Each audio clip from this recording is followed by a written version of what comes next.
start with an opening statement from Coach Dykes, then we'll have players afterwards. Well, I'm kind of start the same way I do every week. Thought we had a good practice today. It was good to get back out on Tuesday. Guys are really, I think, focused and hungry and desperate, I think, to play well. And so, I was encouraged by the work I saw today and the guys' attitude. And I think that really, truly hadn't been a problem for us at all this season. It's just been carrying over, what we do in practice to the game. I just think every team is different, and I think our guys are learning, just how important it is to, do the little details correct, and I think those are the things that have kind of bitten us in the rear end a little bit. And so, they're focused and working hard and have a really positive attitude, and, I think I said this after the game, but I was really impressed with their attitude during the game. And they were disappointed and upset, but they were in a really good place. The guys were always positive, rooting for each other. There was never any, complaining about one side of the ball or any of that kind of stuff. So I'm encouraged by those things, and we're working through a rough patch here, and we got to get better. But I'm encouraged by the attitude and work of our players. Do you have an official update on Chandler? Yeah, sprained MCL, kind of the same injury he had last year. I think it's going to be a week-to-week thing. I think we have kind of a timeline that is the assumption. But, I talked to him today. I think he feels better than he expected to.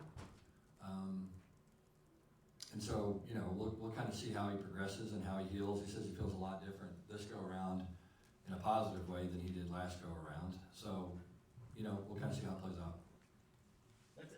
Is that actually better than we thought it would be? Yeah, I think so. It's better than I thought it was going to be. Yeah, and so I'm encouraged by that. What stood out to you about Josh Hoover so far? Josh has had some limited exposure. Tried to get him in the game. That's, a big part of the reason we relished those reps that we got early in the year that he got to get against Nicholls State. He fumbled in the red zone one time, first play, threw an interception later. Kind of learned from that. Had a tough start, I think, with those things. But, when he got in the game Saturday, same thing, he threw an interception, tried to force the ball down the field. I think given the circumstances of the game and the fact that we were behind, that's probably a throw he doesn't make, had that not been the situation. But I thought he played well once he settled in. I really did. I thought he did some good things. I thought he showed a lot of poise. I know our players have a lot of confidence in him. I think he's, got the players' respect. I think the guys like him, and I think they're going to play hard for him. But he hadn't had a lot of reps, and so there's going to be some growing up and learning during the game that is, not always going to be perfect, but I'm excited to see how he does. I expect him to do well. Coach, when you first got hired on, he was, I think, maybe the first quarterback you went after. What can you tell us about what you liked about him and what his strengths are? Well, I think he obviously throws the ball well. He's a good athlete. But the biggest thing is kind of the intangible stuff with him. You know what I mean? He's just is very mature, very settled.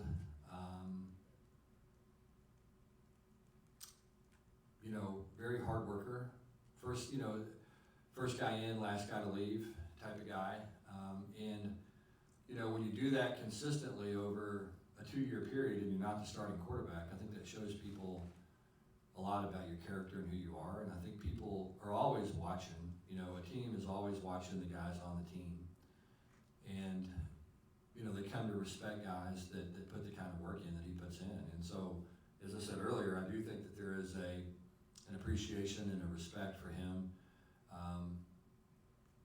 and a lot of confidence in him because of the work that he does and the work that he does behind the scenes. And so that's kind of what drew us to recruit him, was just that when you got to know him a little bit, he was that kind of guy.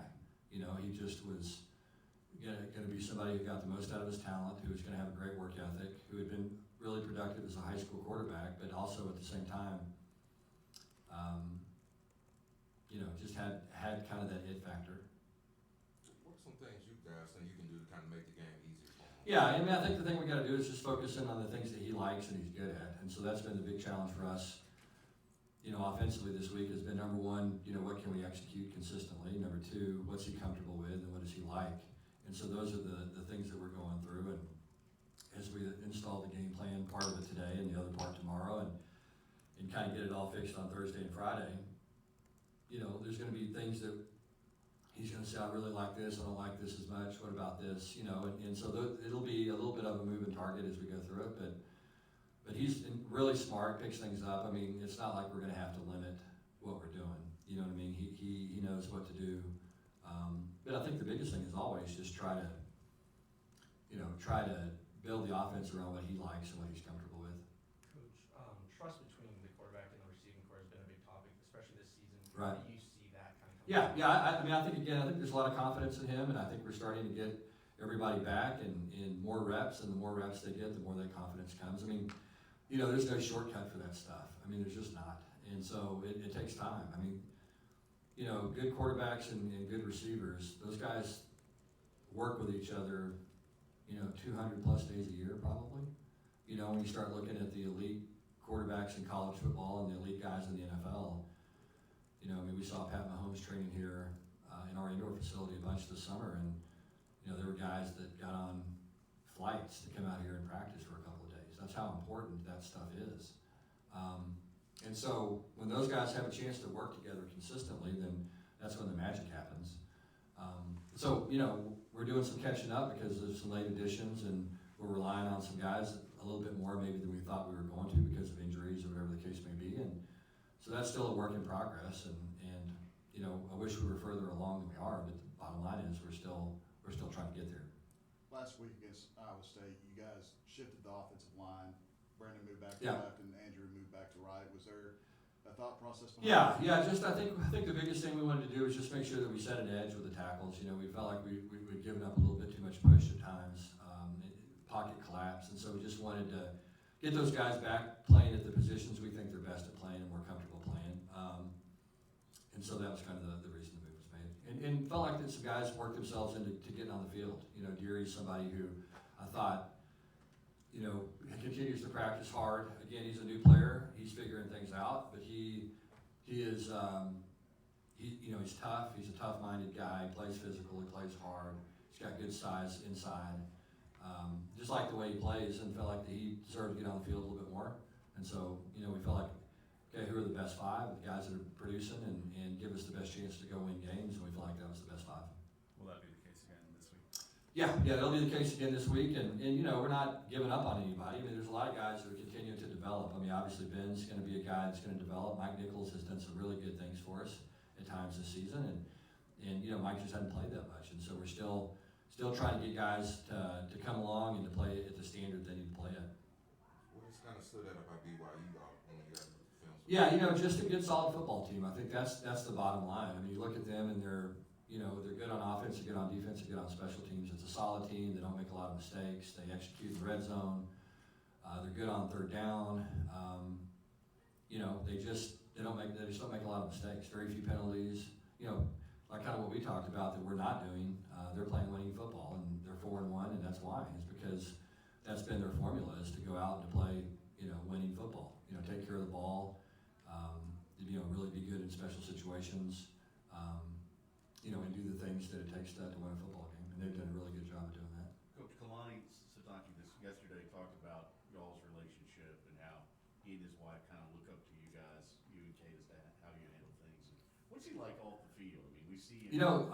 Actually, Kalani's a lot of fun. I mean, truly a big personality, just a really cool guy. You know what I mean? He's one of those guys that, probably looks a lot different on the game, on the sidelines, than he is off the field. Fun-loving guy. You can tell people just gravitate toward him. He's got a big personality. Really respects football. That's what I love about him. He's wants to talk football. He loves the game. I think he's very appreciative that he's got a chance to coach at BYU, and I think it's when you see guys like that, I think it's the way it's supposed to be. guys that love their job and they're appreciative that they have it, and they make people better. And Kalani's certainly one of those guys that does that. I mean, he just being around him just makes you better. It makes you want to be better. He's just that kind of person.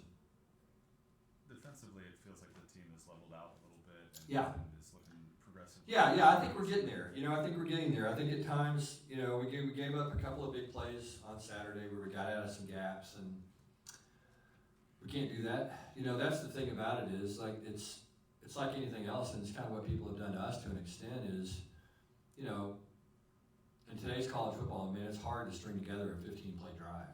It just is with all the different looks you're going to see defensively, and it used to be a lot easier when people played one or two base looks, and now everybody's doing so much on defense now and moving around so much, and you're going to get caught in some bad plays and some negative plays, and so if you can make somebody really drive the ball the length of the field, it's going to be hard to do that consistently, and our defense has done that for the most part. We gave up a couple of big plays Saturday that hurt us. We gave up a couple of third and fourth down conversions that hurt us and kept some drives alive.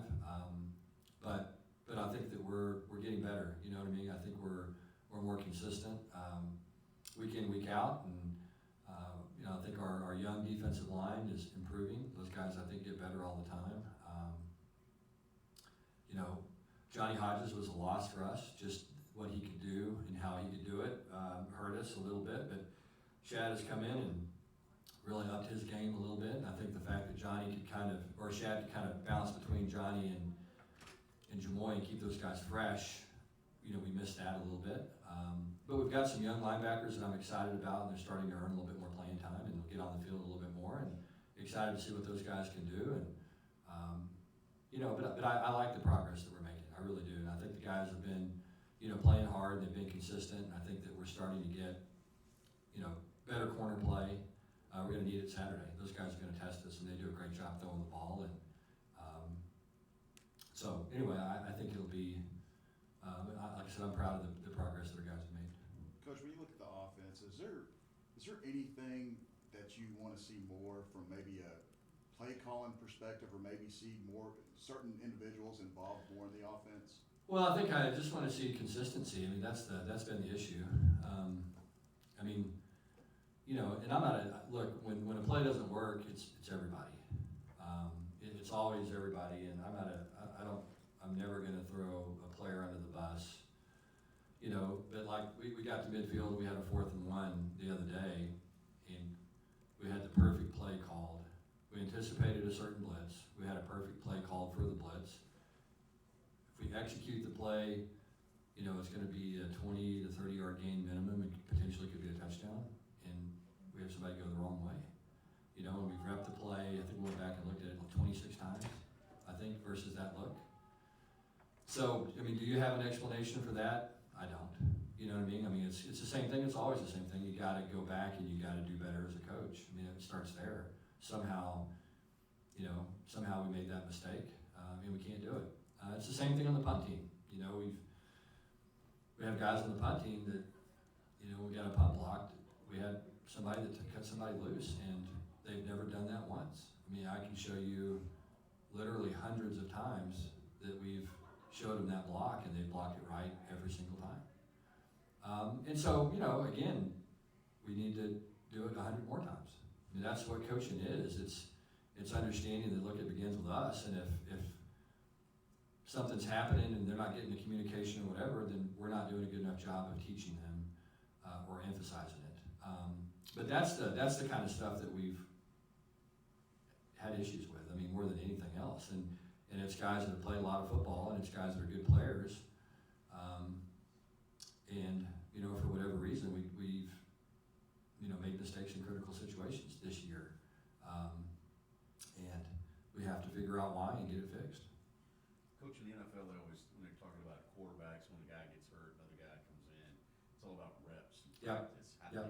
How do they divide the reps up? Yep. In the college game, is it that big of a, how? Yeah, it's similar. I think it's probably similar. Look, the NFL's probably a little different. In NFL practice, they probably don't get as many reps maybe as we get in our practice, but typically your backup quarterback doesn't get a lot, just because, and we probably rep ours more than most people just because of the number of reps that we get in practice. And so our guys our backups probably get more exposure than most people, but yeah, that's what playing that position really is all about, is reps. You know, it really is. And there's,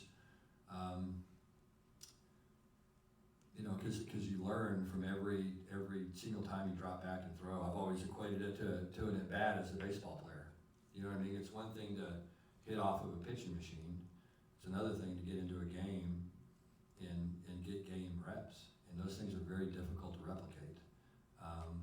You know, everything happens faster in a game than it does in practice, and you know, you have to be more precise. And you know, scout team tries to do the best that they can, but you know, it's not the same. And so it's so game reps are hard to beat, man. And getting an at bat is a big deal. You know, you just learn so much every time the quarterback drops back and throws. You know, he gets to learn a little bit how to move in the pocket, a little bit how to, you know, a little bit of different looks, how to throw certain balls. You know, relationship with this particular receiver. He wants it here. He's going to make this break. He's good coming out of the break on this side. He's not as good coming out on this side. I mean, just all those things are things that, again, are born from reps. And as I said earlier, you know, I think the great quarterbacks and the great receivers, you know, it's a 200-day-a-year commitment.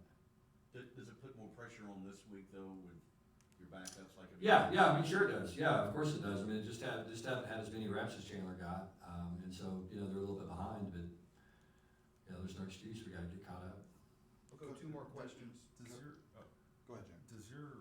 you mentioned that you guys are in a little bit of a rough patch. Does your message to the coaching staff and the team change? No. I mean, we have a sense of urgency, and our program is all about, you know, has always been built on the sum of the parts being greater than the individual. And you know, we haven't been able to do that so far, and that's, you know, that's why I think in the past, you know, we've been successful, is because, you know, we've been able to go out there and consistently play at a high level regardless of who we were playing. You know what I mean? It was never a build up for this certain game or that certain game, and you know, it was a consistent approach every single day, having respect for every team you played regardless of who they are. You know, when the games you're supposed to win, and you know, that hasn't necessarily been the case this year. And so that's why I think I'm disappointed, is because, I mean, that's a coach's job, is to get their player to play not only to their capacity, but truly better than their capacity. And that's, you know, when you can do that, that's what the elite coaches do. And so if that's not happening, then it always begins with us. And what can we do better, and what adjustments can we make? And you know, but we have a standard, and they have to meet the standard all the time, regardless of, you know, whether we're 3-3 or 12-0. Coach, when you look at Amani, he was running just as hard in the fourth quarter as Yeah. he was in the first quarter. Has he kind of exceeded your expectations with how he's been able to carry that workload? Yeah, I think so. I mean, I think the thing that's been impressive for him has just been his ability to stay healthy, you know, and I think that because he's had a lot of exposures, you know, he gets a lot of carries, and that's a 365-day-a-year approach to be able to stay healthy. You know, he takes care of himself in the off season. He does everything he can do to ensure that he's, you know, giving himself a chance to stay healthy every day, and that's why he's developed as such a good player, is because he practices every day, he practices hard every day, and what you see in practice is what you see in games. And so that's why he's, you know, been the most consistent guy, is because he's had that approach, and he does it every single day, and it carries over to the ball games. And you know, for him, the ball games are just like practice, because he does that every day in practice. And so when he gets in the games, you know, it's not, okay, here I go, it's game time. It's, hey, look, I got to do what I did on Tuesday. I got to do what I did on Wednesday. And that approach is what, again, the great ones do. Thanks, Coach. Okay, thank you guys.